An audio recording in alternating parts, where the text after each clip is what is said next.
弟兄姐妹平安，今天1月14号，我们要一起来读约伯记20章1到29节。在第2节这样说：约伯啊，你使我心烦意乱，我忍不住要回答你，我心烦意乱。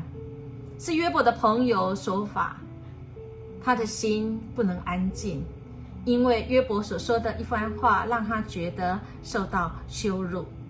恐怕也是因为这个感觉，让他觉得我要继续来辩论。亲爱的弟兄姐妹，我们是不是觉得这个感觉非常熟悉？明明我们有时候觉得这个时候应该闭嘴，但是心中有一种驱动力，有一种不甘心。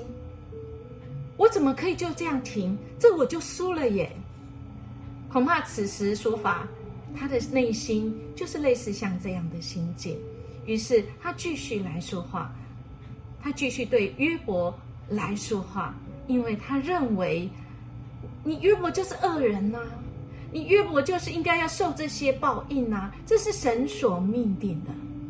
亲爱的弟兄姐妹，我们如果从他的这3位朋友，约伯这3位跟他一向是好朋友的对话当中，我们就可以发现这3位好朋友到最后，从对话中不是在倾听约伯他内心的苦，而是他要透过约伯的说话当中，他们在收集一些资讯，用约伯的话，到时候是当作武器来回应约伯。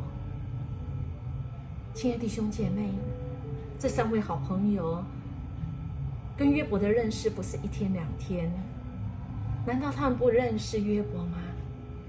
何以今天他们的情谊会变如此呢？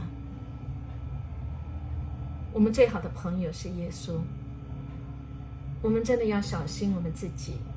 我们很多的时候，我们也会成为别人的这3个朋友。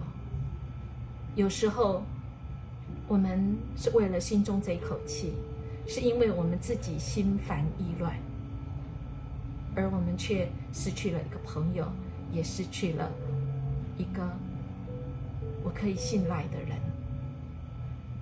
我成为那个别人的恶朋友。亲爱的弟兄姐妹，愿我们一生都抓住神，神是我们最好的朋友。我们也因为神的爱，我们也可以成为别人最好的朋友。我们可以在心烦意乱的时候，不是透过辩论，不是透过我要说赢你来赢得朋友，而是我愿意安静下来，听一听主你要怎么说，你要怎么对我的朋友说。愿我们今天都有愉快的一天，我们明天见。